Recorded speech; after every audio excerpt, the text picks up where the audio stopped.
El avión apareció sin anuncio, sin ceremonia y sin ruido previo en los informes. No llegó como una promesa ni como una amenaza. Simplemente estuvo allí. Era una mañana clara sobre el centro de España. El aire limpio y estable era perfecto para volar. Los pilotos alemanes ascendían con calma, acostumbrados a un cielo que ya sentían suyo. En esas primeras fases de la guerra, el combate aéreo se había vuelto casi rutinario. Patrullas ordenadas, contactos previsibles, enemigos que reaccionaban tarde y maniobraban peor. El cielo español no exigía atención constante, permitía distracción. Fue entonces cuando alguien lo vio. No era grande. No tenía la silueta elegante de los cazas europeos ni la presencia sólida de los aviones que imponían respeto solo con verse. Era compacto, corto, casi abrupto en sus líneas. Un fuselaje rechoncho, alas pequeñas, una cabina adelantada que le daba un aspecto extraño, como si el avión hubiera sido comprimido sobre sí mismo. Nadie dijo nada por unos segundos. El objeto cruzó el cielo con rapidez, describiendo una trayectoria poco habitual, más vertical que horizontal. No giró de manera amplia ni buscó una posición clásica de combate. Subió, se detuvo apenas un instante, y luego cayó de nuevo, como si el aire no lo afectara del mismo modo. ¿Lo has visto?, preguntó uno de los pilotos por radio, sin urgencia. La respuesta llegó con indiferencia. Sí, uno pequeño. Debe de ser nuevo. No hubo alarma. No hubo órdenes. Nadie rompió formación. En los manuales no aparecía. En las sesiones informativas no se había mencionado. Y sin embargo, allí estaba, moviéndose con una seguridad que no encajaba con su aspecto. El avión pasó de largo. No atacó. No persiguió. Simplemente cruzó el espacio aéreo y desapareció hacia las nubes bajas. Durante el resto de la misión, nadie volvió a mencionarlo. En tierra, al entregar los informes, el avistamiento ocupó una sola línea, escrita sin énfasis. Caza enemigo de pequeño tamaño, comportamiento atípico, sin contacto directo. Nada más. España, hasta ese momento, había sido un lugar cómodo para aprender, para probar tácticas, para ajustar procedimientos, para confirmar certezas. Los cielos no castigaban el error. Los enemigos no imponían presión constante. Era una guerra que se podía observar desde cierta distancia emocional. El nuevo avión no alteró esa sensación, no todavía. En los días siguientes volvió a aparecer, siempre igual, siempre breve, nunca en grandes números, nunca donde se esperaba. No se presentaba como un desafío frontal, sino como una interrupción. Algunos pilotos comenzaron a reconocer su forma incluso antes de distinguir sus colores. Lo veían subir rápido, desaparecer hacia arriba, reaparecer desde un ángulo incómodo. No entraba en giros largos, no aceptaba el tipo de combate que se le ofrecía. Eso, más que preocupar, molestaba. Los cazas alemanes estaban diseñados para dominar un espacio concreto del combate aéreo. Allí, en ese terreno bien conocido, eran superiores. El nuevo avión parecía no estar interesado en ese terreno. No se quedaba. No competía. No respondía. No juega según las reglas, comentó un piloto en tierra, más irritado que alarmado. Aún así, los resultados seguían siendo favorables. Las misiones se cumplían. Las pérdidas eran mínimas. El cielo continuaba, en términos generales, bajo control. El pequeño avión no cambiaba eso, al menos no de forma visible. En uno de los encuentros, un piloto alemán intentó perseguirlo. Había decidido que era hora de aclarar la situación. Se lanzó tras él cuando lo vio ascender con violencia, seguro de que podría alcanzarlo en el giro siguiente. No ocurrió. El avión enemigo no giró. Subió más. Luego cayó casi en vertical, recuperó velocidad y se alejó. No fue una maniobra brillante. Fue simple, funcional, eficaz. El piloto alemán regresó molesto. No había disparado. No había sido disparado. No había pasado nada que pudiera registrarse como combate. Y sin embargo, la sensación era incómoda. como si algo no hubiera encajado del todo. En las reuniones los oficiales escuchaban los comentarios con paciencia. Nadie descartaba el fenómeno, pero nadie le otorgaba importancia estratégica. Se trataba, decían, de un avión ligero, probablemente experimental, con limitaciones evidentes. Su tamaño lo delataba. Su alcance debía ser reducido, su resistencia dudosa. España no era el lugar donde se decidían grandes cosas.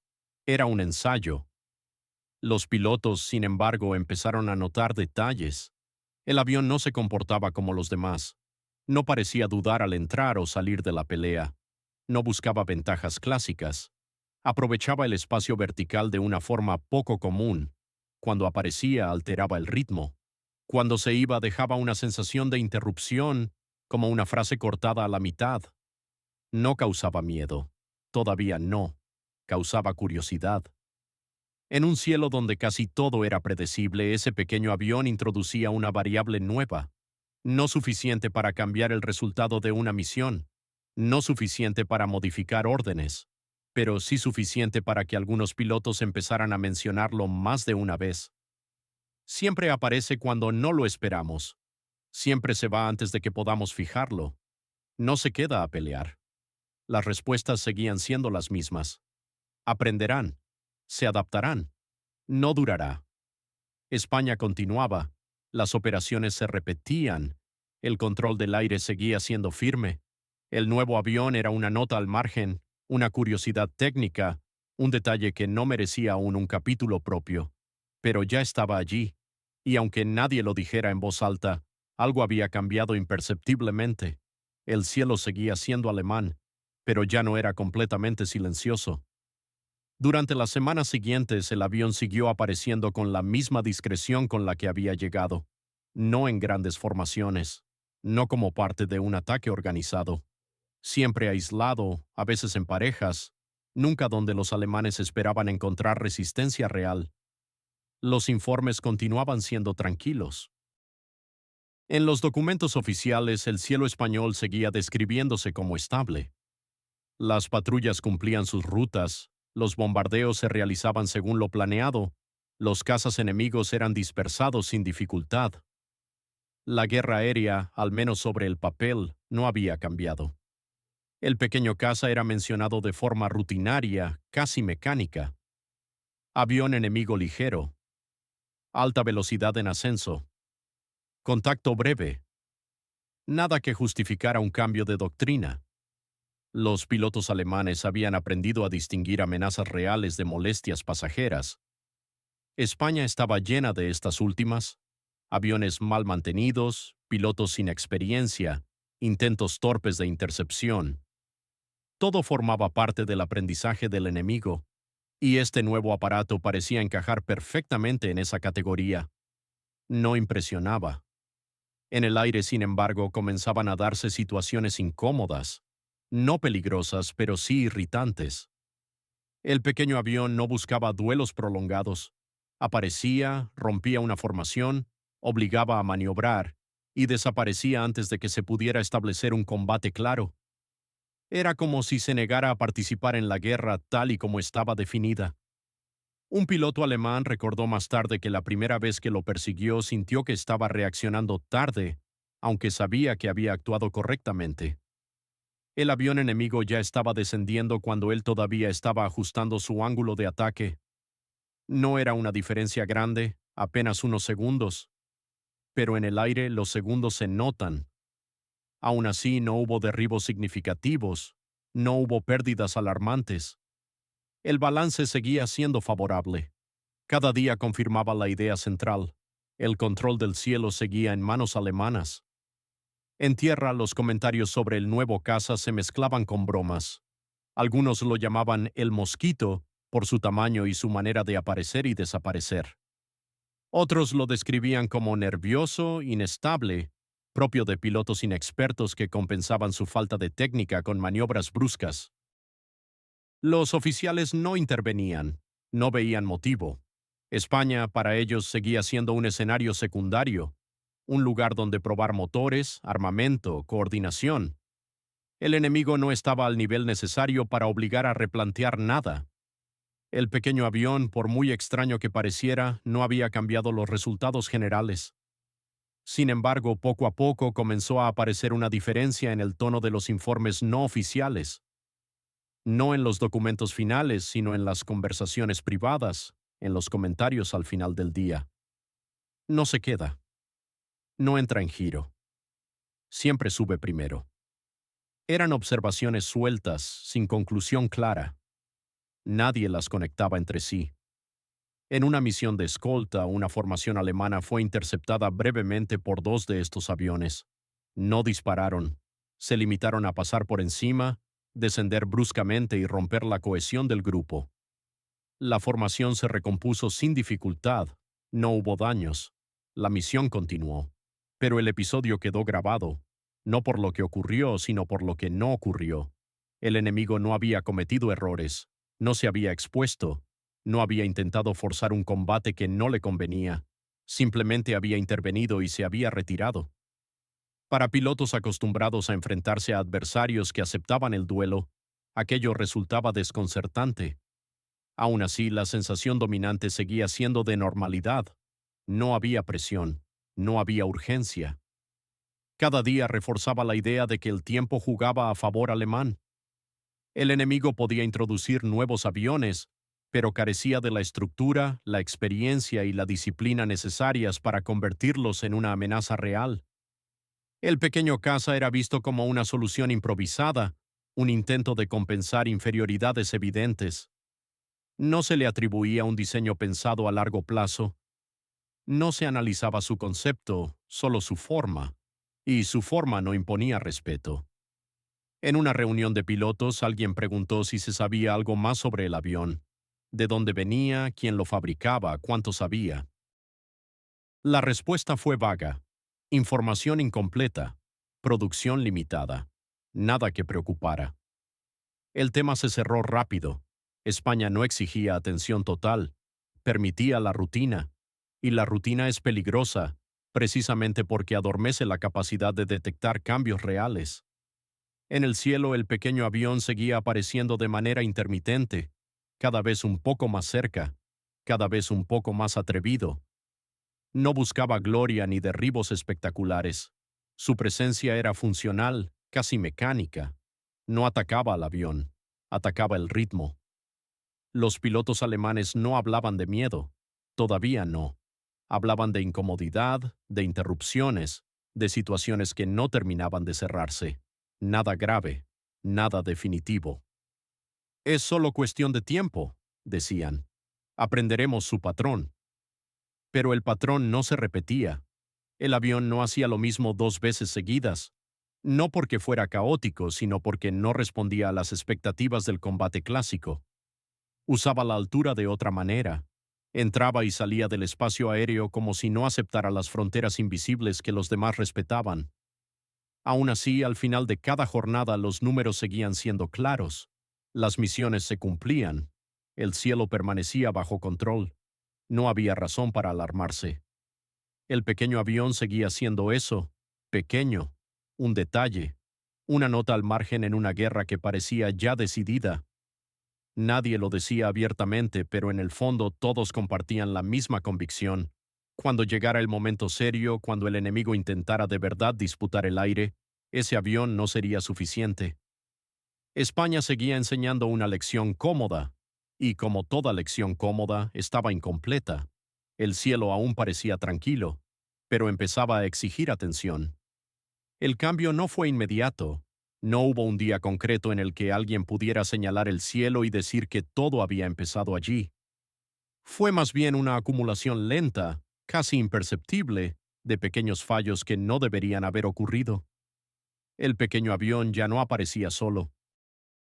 Ahora llegaba en grupos reducidos, coordinados, entrando desde alturas distintas, obligando a dividir la atención.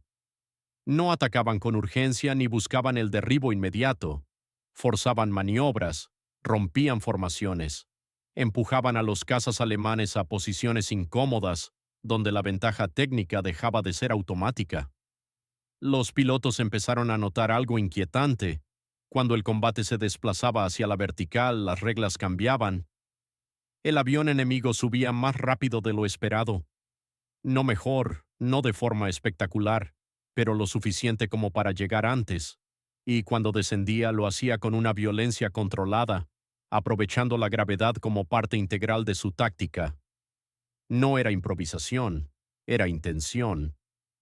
En uno de los primeros encuentros serios, una patrulla alemana intentó atraer a los cazas enemigos a un giro prolongado, confiando en la experiencia y en la estabilidad de sus aparatos. El resultado fue desconcertante.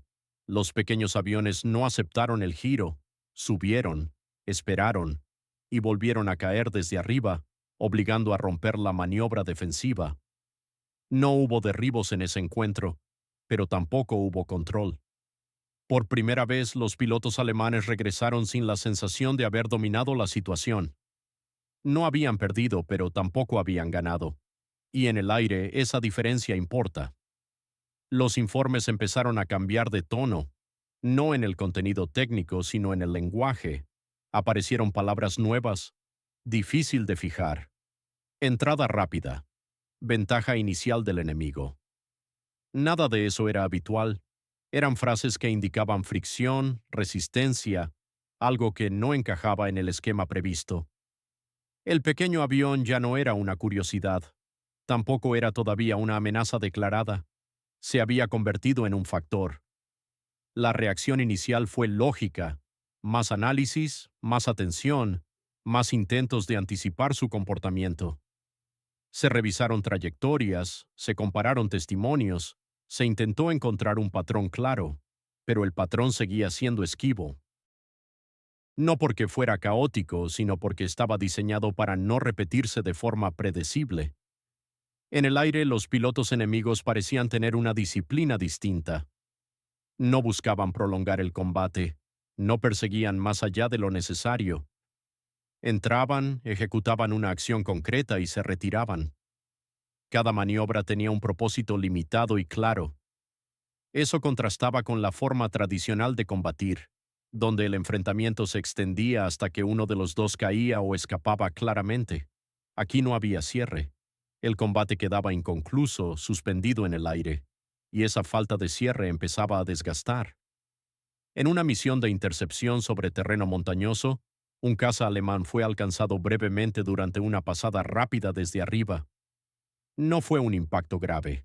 El avión regresó a base sin problemas, pero el piloto describió la sensación con una frase que se repetiría más adelante.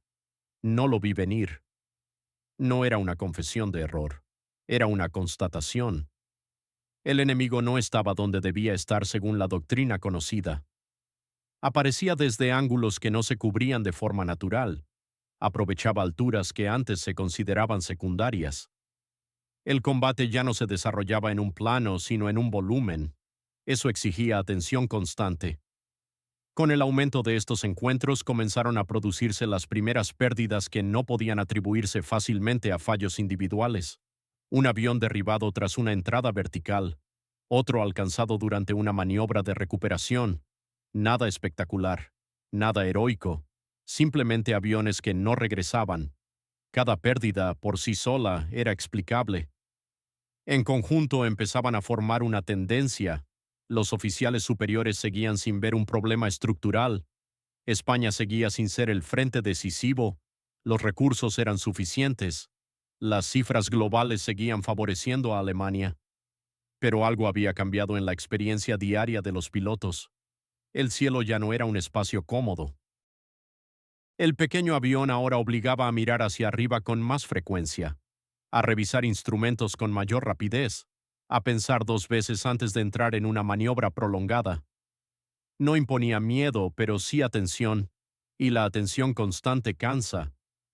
En las conversaciones nocturnas el tono había cambiado. Ya no se hablaba del avión con ironía, se lo describía con precisión, se discutían sus ventajas y limitaciones. Se reconocía, aunque fuera de forma implícita, que el enemigo había introducido algo nuevo. No se decía que fuera mejor, se decía que era distinto, y esa diferencia comenzaba a tener consecuencias. Los pilotos alemanes seguían siendo superiores en experiencia, Seguían teniendo mejores cadenas de mando, mejor coordinación general. Pero el combate aéreo ya no era automático. Cada encuentro exigía adaptación. Cada salida requería atención plena. España empezaba a exigir esfuerzo. En una reunión informal, alguien comentó que el avión parecía diseñado para otra guerra, no para la que ellos estaban librando. La frase pasó desapercibida, dicha sin intención analítica, pero contenía una verdad incómoda. El pequeño caza no estaba intentando ganar el cielo de inmediato, estaba erosionando la seguridad con la que se lo dominaba. Para cuando los informes oficiales comenzaron a mencionar la necesidad de precaución adicional en encuentros con ese tipo de avión, el cambio ya se había producido en la práctica. Los pilotos lo sabían, lo sentían en cada misión. El cielo español seguía siendo disputado, pero ya no era predecible, y lo impredecible en la guerra es el primer síntoma de pérdida de control. El avión que no encajaba había dejado de ser una nota al margen, se había convertido en una advertencia. La diferencia no se manifestó como un colapso, sino como una presión constante. El cielo no se volvió hostil de un día para otro, se volvió exigente. Cada misión pedía más concentración, más disciplina, menos margen para la costumbre. El pequeño avión ya no aparecía de manera esporádica, estaba allí con regularidad, ocupando alturas que antes se consideraban zonas de tránsito, no de combate. Su presencia obligaba a replantear la vigilancia. Mirar al frente ya no bastaba. Había que mirar arriba, abajo y volver a mirar arriba. Los encuentros comenzaron a resolverse en segundos. No había tiempo para construir un duelo. El enemigo entraba con velocidad, disparaba desde una posición ventajosa y se retiraba antes de que se pudiera responder con eficacia. No siempre acertaba, no siempre lograba un derribo, pero imponía el ritmo. Ese ritmo era nuevo. Los pilotos alemanes notaron que, al intentar perseguir, perdían más de lo que ganaban. El ascenso costaba demasiado, el giro se alargaba, el tiempo se estiraba en su contra. El pequeño avión parecía saber exactamente cuándo abandonar el combate, como si midiera el momento en que la ventaja empezaba a cambiar. No había bravura en esas retiradas, había cálculo. En una serie de misiones consecutivas, las formaciones alemanas se vieron obligadas a soltar bombas antes de lo previsto, a dispersarse para evitar ataques desde arriba, a abandonar trayectorias óptimas. El objetivo no siempre se perdía, pero el costo aumentaba. Combustible, munición, atención. El cielo ya no se sentía amplio, se sentía ocupado. En tierra los informes empezaron a acumularse. No hablaban de derrotas, sino de interferencias. Esa palabra apareció con frecuencia. El enemigo no impedía la misión, pero la complicaba. No derribaba formaciones enteras, pero las fragmentaba. No ganaba el cielo, pero lo disputaba en momentos clave. Para una fuerza acostumbrada a imponer condiciones, aquello era una señal clara de fricción. Algunos pilotos comenzaron a modificar su comportamiento por iniciativa propia. Evitaban ciertos ascensos prolongados, mantenían reservas de altura, se comunicaban más. No era una orden oficial, era adaptación instintiva. La experiencia diaria estaba dictando cambios que la doctrina aún no había formalizado. El pequeño avión, ahora identificado y reconocido, se movía con una lógica distinta. No protegía zonas fijas, no defendía posiciones visibles. Aparecía donde menos convenía, cuando menos se esperaba. Convertía el espacio aéreo en una superficie inestable. Eso tenía un efecto acumulativo. Las pérdidas, aunque aún moderadas, empezaron a sentirse. No por su número, sino por su carácter. Aviones derribados durante maniobras que antes eran seguras, pilotos experimentados sorprendidos en fases de transición. No había errores evidentes, solo ventanas que se cerraban demasiado rápido. En una ocasión, una patrulla alemana fue atacada durante la subida tras un viraje amplio. El ataque fue breve, 2 pasadas, un avión alcanzado. Los atacantes se retiraron sin ser perseguidos. El informe describió el episodio como desfavorable, una palabra que antes casi no se usaba. La guerra aérea estaba cambiando de textura. Ya no se trataba solo de habilidad individual o de coordinación básica. Se trataba de quién controlaba la entrada y la salida del combate, y en ese aspecto el pequeño avión empezaba a marcar diferencias. Los pilotos comenzaron a hablar de presencia, no de superioridad, sino de presencia. El enemigo estaba allí, incluso cuando no se lo veía. Esa sensación obligaba a volar de otra manera, a pensar en capas, en alturas, en posibilidades. El cielo que antes ofrecía seguridad psicológica, ahora exigía respeto. Los mandos reaccionaron con cautela. Se ordenaron estudios, se recopilaron datos, se intentó sistematizar la experiencia. Pero la conclusión provisional fue tranquilizadora. El enemigo había mejorado, sí, pero seguía siendo inferior en conjunto. El control general no estaba en peligro. Esa conclusión era técnicamente correcta, estratégicamente incompleta, porque el efecto más profundo no estaba en las estadísticas, sino en la mente de los pilotos. Volar ya no era un ejercicio de confirmación, sino de anticipación. Cada misión requería imaginar lo que podía aparecer desde arriba, desde un ángulo improbable, en un momento inoportuno. La confianza, una vez erosionada, no se recupera con facilidad. En los aeródromos el ambiente había cambiado. No había pánico ni tensión abierta, pero sí silencio, menos bromas, más revisión de mapas, más conversaciones técnicas. El pequeño avión había obligado a tomarse el cielo en serio. España, que antes parecía un escenario controlado, comenzaba a comportarse como un frente real, no por la magnitud de las batallas, sino por la calidad de la resistencia. El enemigo no estaba ganando el aire, pero estaba negando la comodidad de dominarlo, y esa negación era peligrosa. Al final de cada jornada, los pilotos alemanes regresaban con la sensación de haber trabajado más por el mismo resultado. El cielo ya no ofrecía ventajas automáticas. Cada metro de altura, cada segundo de posición favorable debía ganarse y protegerse. El pequeño avión no había cambiado la guerra de inmediato, había cambiado la experiencia de combatir, y cuando la experiencia cambia, el resultado suele seguirle tarde o temprano. El cielo español seguía abierto, pero ya no era indulgente. Cuando una guerra deja de comportarse como se espera, la primera reacción no es admitir el error, sino buscar una explicación que preserve la estructura existente. Eso fue exactamente lo que ocurrió. Los informes comenzaron a ser más detallados, más extensos, más técnicos. Se hablaba de velocidades relativas, de perfiles de ascenso, de condiciones atmosféricas. Cada encuentro con el pequeño avión era descompuesto en variables medibles. El objetivo no era comprenderlo como un sistema distinto, sino encajarlo dentro del sistema conocido. Se asumía que, si se podía describir, se podía controlar. Las conclusiones oficiales coincidían en un punto fundamental. El avión enemigo presentaba ciertas ventajas tácticas, pero carecía de cualidades decisivas. Su autonomía parecía limitada, su estructura ligera, su armamento inferior al de los cazas alemanes.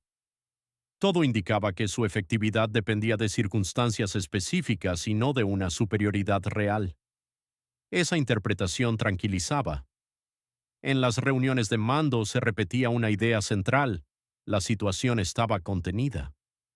El enemigo había introducido una novedad, sí, pero no había alterado el equilibrio general. España seguía sin representar un desafío estratégico. Las misiones se cumplían. Las pérdidas, aunque molestas, eran aceptables. El problema era que esa explicación no coincidía del todo con la experiencia en el aire. Los pilotos sabían que el pequeño avión no ganaba por potencia de fuego ni por resistencia estructural.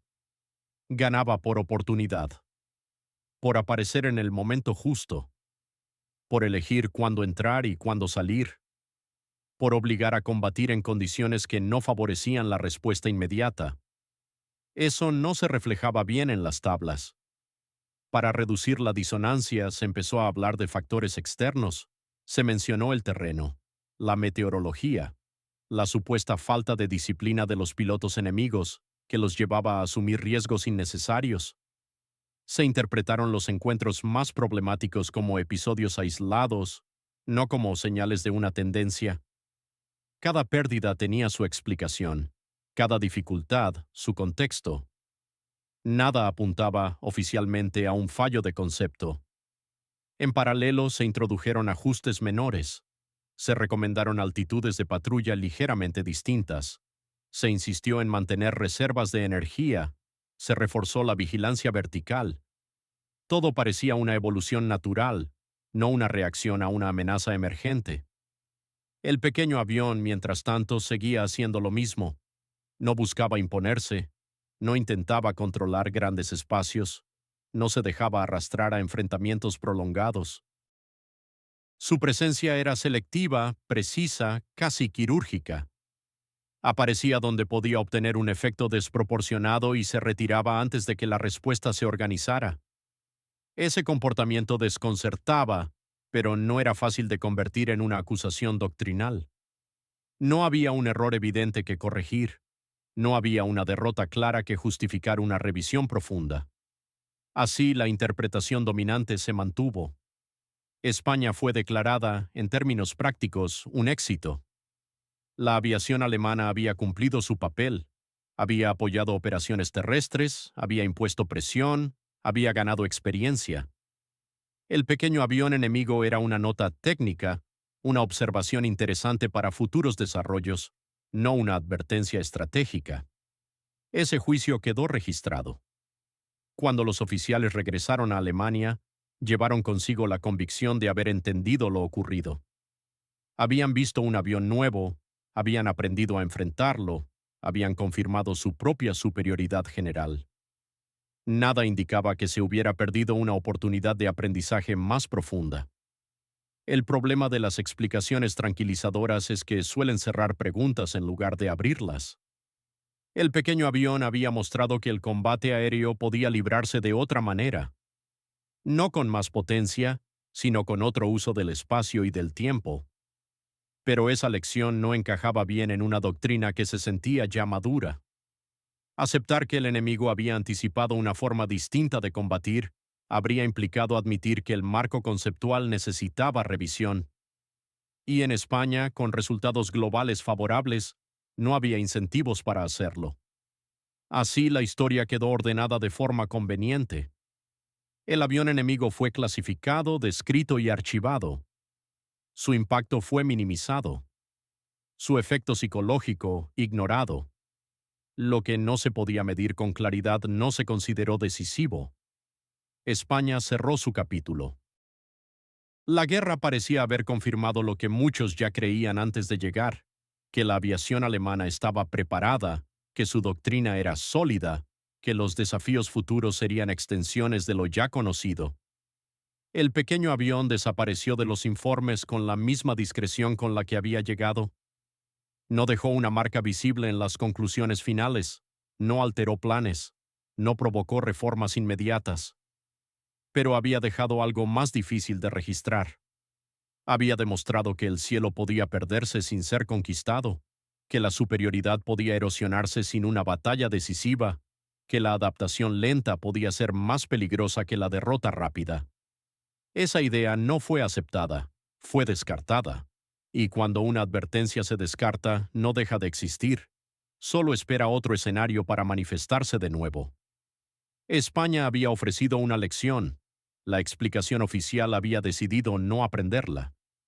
Cuando la guerra en España llegó a su fin, el balance parecía claro. Las operaciones aéreas habían cumplido sus objetivos. La experiencia adquirida era considerable. Los informes finales hablaban de eficacia, de aprendizaje, de confirmación doctrinal. El cielo español quedaba atrás como un capítulo útil, incluso exitoso. No había sensación de derrota, tampoco de peligro. Los pilotos regresaron con historias que, con el tiempo, se volvieron anécdotas. El pequeño avión aparecía en esos relatos como una rareza, un detalle curioso de una guerra irregular. No se lo recordaba como un adversario decisivo, sino como una incomodidad ocasional. algo que había exigido atención, pero no respeto pleno. En los archivos su nombre ocupó un espacio reducido. Fue descrito, evaluado y archivado. Un diseño interesante, adelantado en algunos aspectos, limitado en otros. No se le atribuyó un papel central, no se lo consideró una señal de cambio profundo. España oficialmente no había cambiado el rumbo de nada, pero el cielo guarda memoria. Lo que había ocurrido no era una derrota visible, sino algo más sutil. Durante meses el pequeño avión había obligado a volar de otra manera, había negado certezas, había demostrado que el dominio del aire no dependía solo de la potencia, ni del entrenamiento, ni siquiera del número, sino de la capacidad de imponer las condiciones del combate. No ganó el cielo por fuerza, lo volvió inseguro. Eso en retrospectiva era lo verdaderamente peligroso. El avión no había sido diseñado para impresionar, sino para funcionar. No buscaba el combate clásico, sino la ventaja puntual. No necesitaba quedarse, solo aparecer en el momento justo. No exigía perfección, solo coherencia. Había mostrado una dirección, pero esa dirección no fue seguida. La conclusión oficial fue cómoda. El enemigo había intentado algo nuevo, había tenido un éxito limitado y había sido contenido. España se interpretó como una confirmación, no como una advertencia. Se creyó que el futuro sería una versión ampliada del presente, no una ruptura. Ese fue el error. Años después, en otros cielos, aparecerían aviones distintos, más grandes, más pesados, más ruidosos. Tampoco serían tomados en serio al principio. También serían descritos como torpes, excesivos, mal concebidos. Y otra vez se cometería el mismo error, juzgarlos por su apariencia y no por la lógica que los había creado. En España, el pequeño avión no cambió el resultado de la guerra, cambió la naturaleza del cielo, introdujo la idea de que el combate aéreo podía librarse fuera de los parámetros aceptados, que la vertical importaba más que el giro, que entrar y salir era tan decisivo como permanecer, que la guerra futura no sería un duelo, sino una secuencia de impactos calculados. Esa idea fue ignorada. Cuando los cielos de Europa volvieron a llenarse de aviones, ya no habría margen para ensayar. Las advertencias llegarían acompañadas de cifras, de pérdidas masivas, de estructuras enteras colapsando bajo una lógica que ya había sido visible antes. España había mostrado el primer indicio, no como una catástrofe, sino como una incomodidad persistente. No como una derrota, sino como una señal. El pequeño avión no fue recordado como el que ganó el cielo, sino como el que lo volvió impredecible. Y en la guerra, lo impredecible suele anunciar lo inevitable. El error no fue no derrotarlo por completo. El error fue creer que no importaba. El cielo español había hablado con claridad suficiente, solo que nadie quiso escucharlo. Cuando la lección regresó, lo hizo sin sutileza, y ya no era un aviso.